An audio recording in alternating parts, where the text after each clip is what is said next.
कैलाश राज जागू भाई ने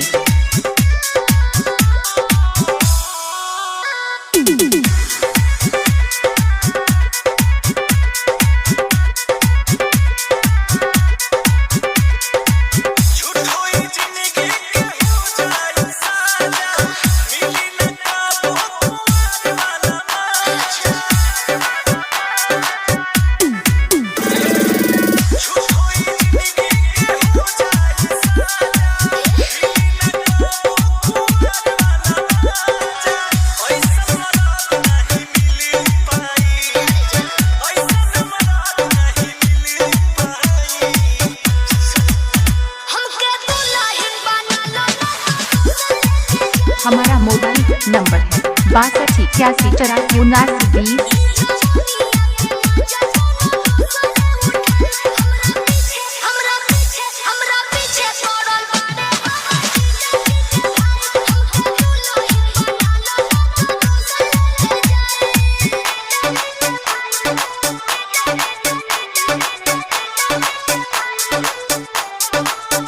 remix by DJ Kailash राज जागू भाई ने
डीजे कैलाश राज जागू भाई ने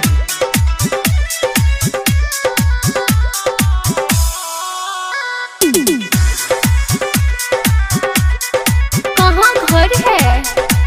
जागो भानी चौक दुर्गा स्थान।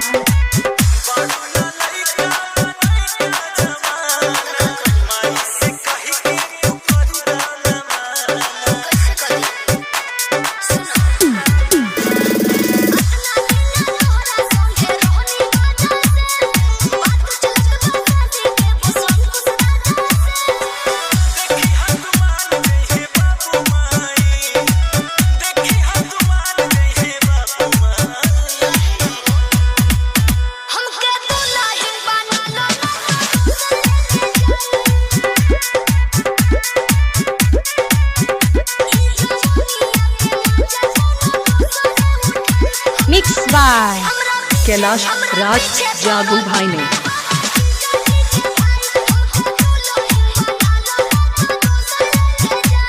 हमारा मोबाइल नंबर है 6281847920।